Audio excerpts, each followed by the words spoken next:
the height of the 18th century, the most glorious kingdom in Europe would face a mighty foe, the power of its own people. One man would rise to inspire the nation, to cast aside a reluctant king and a hated queen, and a new republic would be born in blood, the blood of the French Revolution.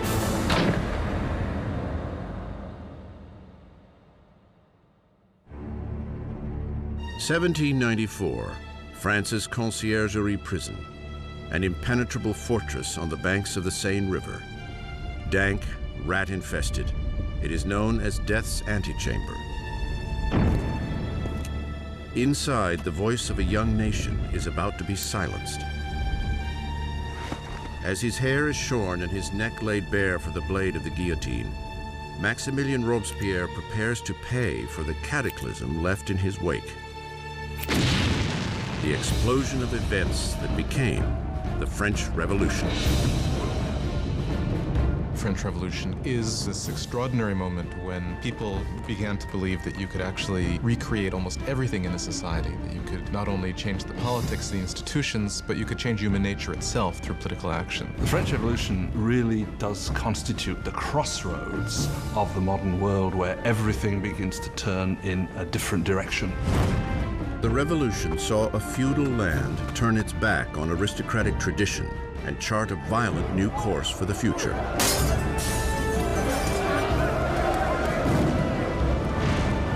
It would shake the very foundation of Europe, and its impact would be felt across the seas.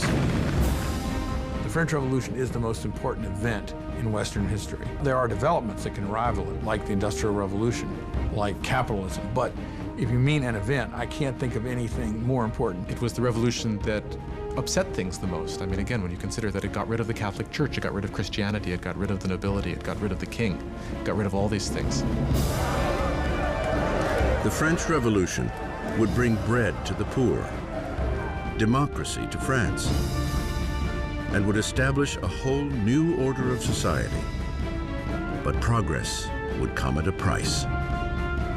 It was really a moment of extraordinary hope, extraordinary ambition, and then it turned into this most horrific tragedy. Now, broken and defeated, Robespierre, not 2 days before, stood atop his world, presiding over the greatest and bloodiest revolution Europe had ever known. So true to its ideals, he was called the Incorruptible. So powerful, his slightest utterance could cloak an entire city in fear. A master orator, Robespierre's words were his weapon. Now, silenced by a bullet to the jaw, he awaits the same swift and brutal end he has brought down upon so many others. The revolution is about to eat its own.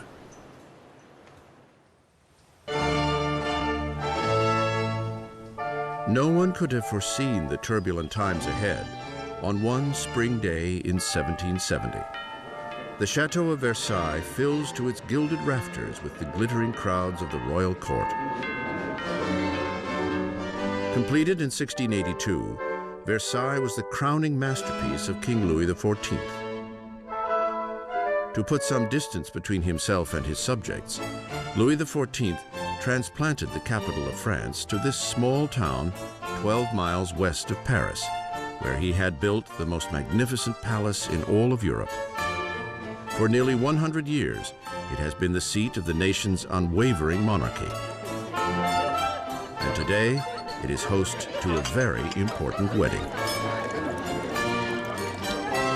King Louis XV's grandson, Prince Louis Capet, next in line for the throne, is about to take a bride.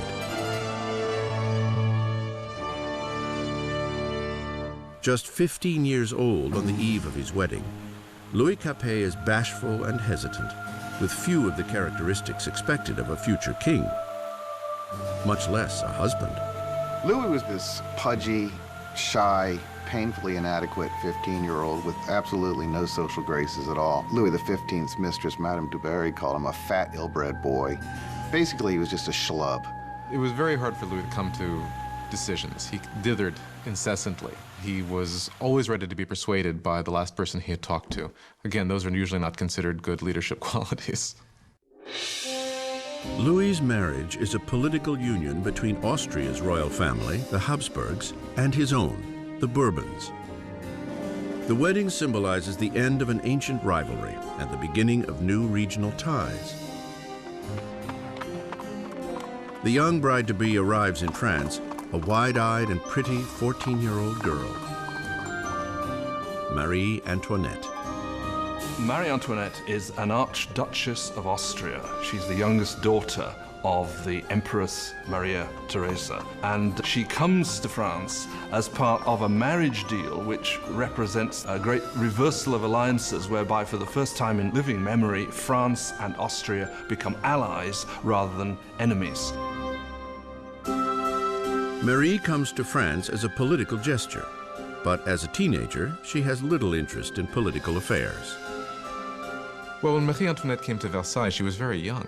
She didn't know a great deal about the country she was coming to. She didn't know about the customs. She didn't know about the court. She was certainly a headstrong girl, a very lively girl, but she was still a girl. When Marie Antoinette comes to Versailles, she is just a teenager. She is blonde with blue eyes. She is pretty, and she likes being attractive to people. And she comes with the intention of winning over her husband and her new family. On the night of the wedding, there is an ominous storm. But inside, the grandeur of the ceremony lights up the palace as the newlyweds make their way to the royal bedroom. In an age-old ceremony to encourage the conception of an heir, the king's courtiers are present as the awkward young couple is revealed in the marriage bed for the first time. The crowd is delighted and expectations are high. But once the curtains are drawn, it's clear that an heir will not be so easily produced. Louis was not only not interested in ruling, Louis wasn't particularly interested in loving either, and he paid her no attention on the first nights or even further into their marriage. Many years will pass before the marriage is finally consummated. The lack of an heir will soon spark gossip all across the kingdom that will continue to plague the couple for years to come. The grand wedding gala continues for days.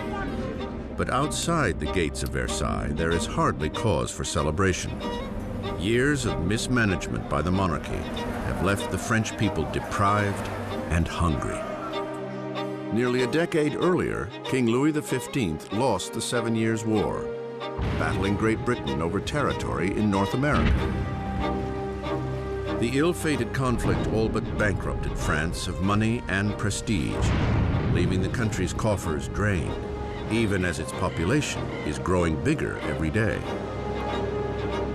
With diseases like the plague a distant memory, fewer people are dying, but more and more of them are hungry.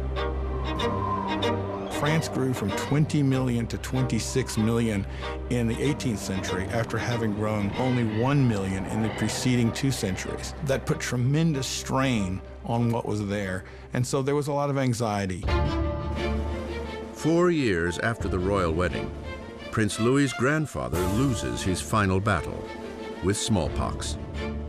Louis XV dies a defeated and unpopular king and leaves behind a country on the brink of chaos. In a lavish ceremony, young Prince Louis inherits the throne and is crowned King Louis XVI. Despite his insistence on a grandiose coronation, Louis is all too aware that he is woefully unprepared for the job. Louis XVI, the moment his grandfather dies and it suddenly is clear that he's king, he doesn't know what to do. He feels as if the world is falling in upon him. So although he's been educated in the full expectation of becoming king, he doesn't feel ready for it. For a kingdom in crisis, Louis XVI is the worst man to have on the watch. The 20-year-old king prays, "Protect us, Lord, for we reign too young." Ensconced in their royal apartments in Versailles, Louis and Marie begin their promising new lives as young monarchs, while only 12 miles away in the city of Paris, another new era is dawning, one that is on a collision course with the monarchy itself. It is a dangerous new age of ideas, the Age of Enlightenment.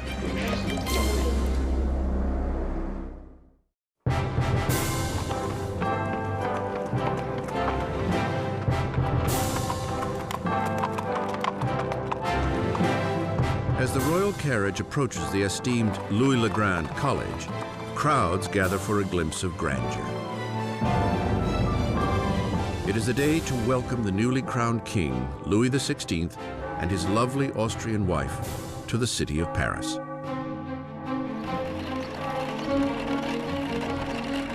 And at the head of the welcome party is a promising young law student, Maximilien Robespierre. When Robespierre was a schoolboy, the king visited the college and Robespierre gave a Latin address to the king. So he actually spoke to Louis XVI when he was a teenager. As Robespierre respectfully delivers his Latin soliloquy, the king hardly notices the boy. But years later, their fates will again intertwine under very different, much darker circumstances. It was one of these rituals that take place in every school, and yet, of course, it was so charged with irony, because here you had the young Robespierre reading this discourse in honor of the man he would later kill. For now, the welcome is warm and the flattery sincere. The visit from the royals may have won the hearts of the people, but their minds are leaning increasingly in an entirely different direction. Since the Middle Ages, European society had been broken into three distinct classes, dictated by birth.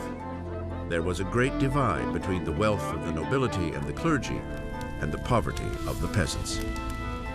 Then, at the blossoming of the 18th century, reason and science began to challenge this age-old tradition. Swept up on a current of innovation and new literature, Paris now radiates as the philosophical center of the world. The city pulses with a great flourishing of knowledge, a shining beacon of possibility. It is the Age of Enlightenment. The Enlightenment is a movement which says don't trust authority, don't trust anything that you've been told by anybody else at all. Think it out for yourself, test it for yourself. In old regime Europe, you were told what to think. You were given information from above by your rulers, by your priests. And so the idea that you could map out all of human knowledge and then have access to it was revolutionary. In elite salons across Paris, aristocrats gather to discuss Enlightenment authors and the burgeoning Age of Reason. Voltaire, Rousseau, fresh voices who champion liberty, control of one's own destiny, and above all, equality.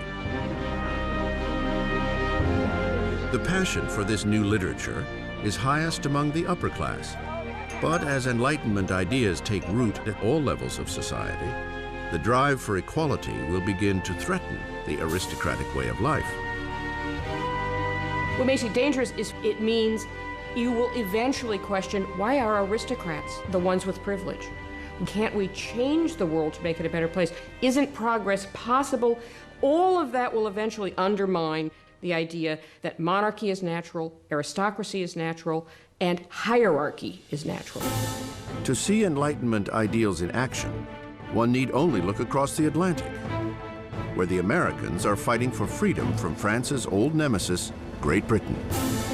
Young King Louis wants revenge for his grandfather's defeats, and he sees an opportunity in the American War of Independence. Louis commits to the cause a total of 2,000 million livres, enough to feed and house 7 million French citizens for a year. His investment would mark the beginning of financial collapse for France. America bankrupts France, in effect, because the debt which the French monarchy incurs in order to fight the American War of Independence turns out to be absolutely crucial in the financial situation of the French monarchy, because the French monarchy cannot pay those debts. While Louis sends money and troops across the Atlantic, Marie is busy incurring debts of her own. Life at Versailles is a never-ending routine of archaic ritual and formality. There are ceremonies for the waking of the king and queen, for dressing, for dining, for retiring to bed. To keep herself amused amidst the ritual drudgery, Marie Antoinette presides over a parade of increasingly outrageous fashions. Marie was obsessed with fashion, especially these towering hairdos that were several feet high, that took hours and hours in the construction and fit all sorts of ornaments and fruits, and to many people they seemed like an obscenity. They came to represent what was all that was wrong with her and with Versailles and that culture. Marie occupies herself with court gossip, gambling, and the staging of plays. As her expenses accumulate, Marie earns the nickname Madame Deficit. Marie is given the name Madame Deficit as the country is in economic chaos, and she continues to spend as if nothing's happened on dresses and jewels and shoes, and she was the Imelda Marcos of her day. Of all the debts Marie incurs, the greatest is what she owes her country, an heir to the throne. In the 7 years since their marriage, Louis and Marie have yet to produce a child. Marie finds herself in an increasingly humiliating position. The job of the Queen is to produce a male heir. It's absolutely essential for there to be a son. And during that time, people criticize, people are dissatisfied, people say the king should never have married this Austrian archduchess, and now she can't even produce an heir to the throne. Marie is desperate. Louis's appetite for food is unquestioned, but sex is clearly not on the menu.